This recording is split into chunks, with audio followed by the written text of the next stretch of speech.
Gentlemen? Before we do, let's have a look at her as a much younger Hermione in the brilliant Harry Potter and the Philosopher's Stone. One of the wizard's most rudimentary skills is levitation, or the ability to make objects fly. Wingardium Leviosa. Off you go, then. Wingardium Leviosa. Wingardium Leviosa. Wingardium Leviosa. Stop. You're going to take someone's eye out. Besides, you're saying it wrong. It's Leviosa, not Leviosa.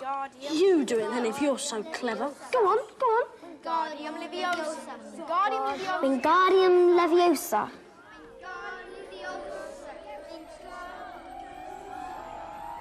See here, everyone. This Granger's done it.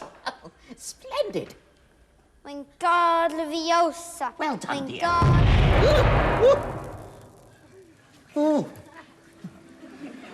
think we're going to need another feather over here, Professor.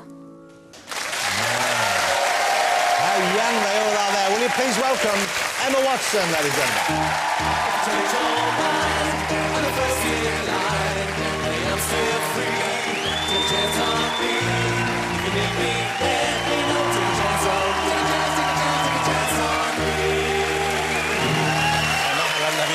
Coming out, Emma Watson, mind the step, here we go. Wow, nice to have you here. Hey, that's, you look back at those films, I mean, that's a while back, but you're just babies in that, of course. How old were you when you made the first one? I was about 10 years old, I just turned 10. 10 years old, and that's what, so you're 18 now, is that right? Or just I'm about 19. 19? Okay, so a way back, and you all look so young. I mean, Dan in particular looks tiny. He looks like he's about 6. He was small, though. He was. Yes, and he's grown a bit. A little bit, yeah. Yeah, he's a lovely guy, though. I mean, they're all of you guys. You kind of grown up with them, I guess. I mean, that's the biggest chunk of your childhood.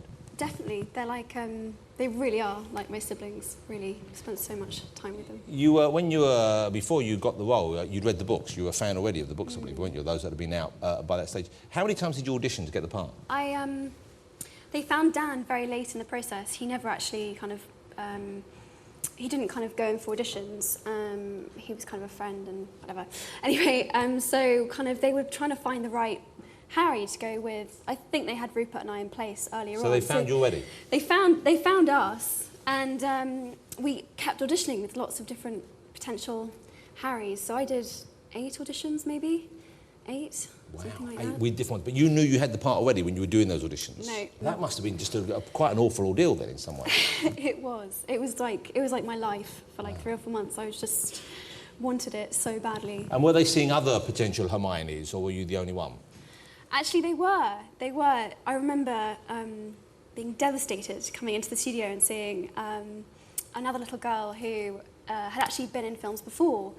And I was like, oh, I'm never going to get it. She's had previous acting experience. She's, it's all over type thing. My dream is over. And to make matters worse, she was playing cards with another Harry. Wow. I was like, oh my God, they're making friends already. I'm definitely not going to get it. So by the time I got to my audition, I was just in pieces. I know who you talk about, and that Dame Judi Dench is a bitch. She can play young as well, she can do the young parts. But you must have been, so the moment when you found out you had it, how did that happen? Who broke the news to you?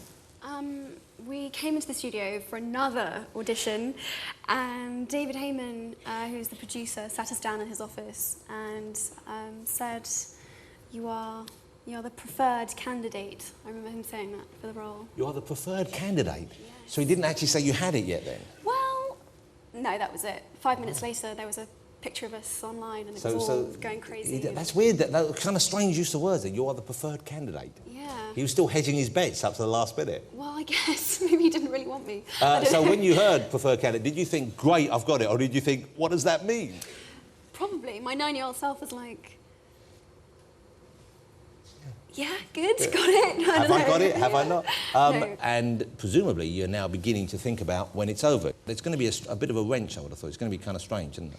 Yeah, it will be strange. I mean, I'm being asked to talk about it a lot, but in a way, I've still got a lot ahead of me. We finished filming in April next year, so we've got a while to go, and then 2 more to be released, and the theme park, and it Yeah, doesn't so feel there's a theme park, but Yeah. you're involved in all that as well. Do you have to be involved in that, or you? Actually, we were. We filmed a scene for one of the rides. It's going to be like interactive, and we're going to talk to you and stuff. After you finish this, you've already got kind of the next few years planned out, haven't you? You're going off to study. You're going to Yes. university in America. Yes. Okay. Once again, that's an exciting thing. Exciting thing to look forward to. Why go to America? Why not stay here and do it? Over here, you just have to choose one thing to study for 3 years.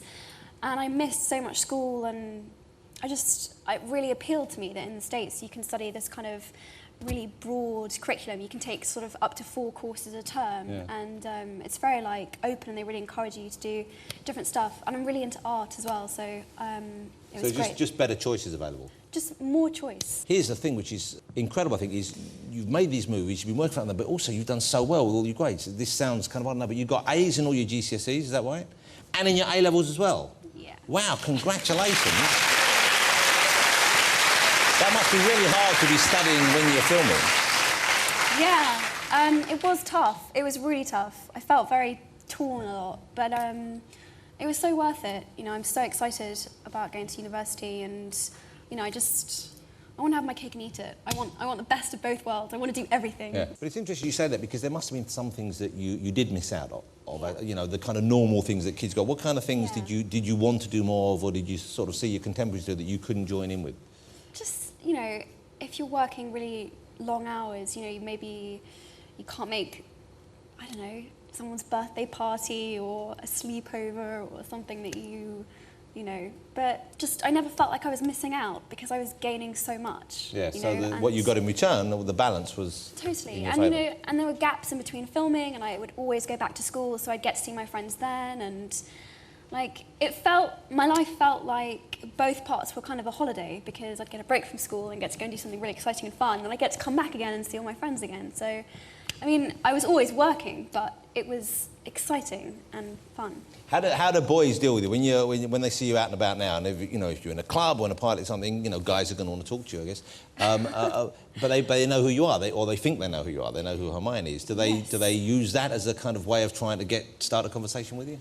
It's amazing how many, I don't think you can even call them chat-up lines you can get out of broomsticks and wands and... Well, it would be amazing, because none of the rest of us have ever heard one. Presumably they think I can use that great broomstick line I've been sitting on for years. I think the other thing they do is they come up and they think, tragically, they think they're really original and really funny, and that I never will have heard this before. They come up and go, oh, you're the girl from Narnia, aren't you? Obviously they know that I'm not, but they think that it's funny because... Whatever. I don't really know why they think it's funny. It's not actually that funny. But it's like, it's the 10th time I've heard that. Or maybe it was Lord of the Rings that some other guy 2 minutes ago did. But I like the fact that obviously the guys, they do the gang, you're going there like that. Yeah, you're the girl from Narnia, innit? Yeah. You're the Lord of the Rings king, innit? Lord of the Kings. Is there anyone in your life at the moment? Are you seeing anyone? Do you have a boyfriend? I do, actually, yes. I do. Fair enough. Well, I'm pleased to hear that, and I hope that goes well for you.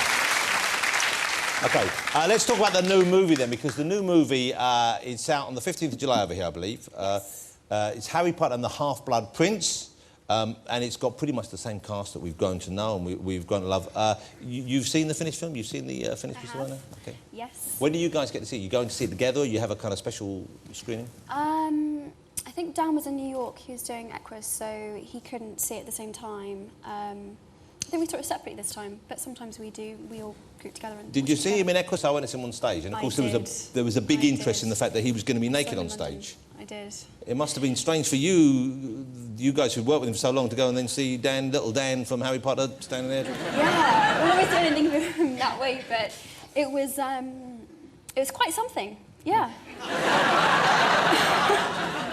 Let's have a look at a clip. This is you with Dan. I think we're going to show the library scene. This is from the new Harry Potter movie. You're going to enjoy it, I'm sure. Look at this.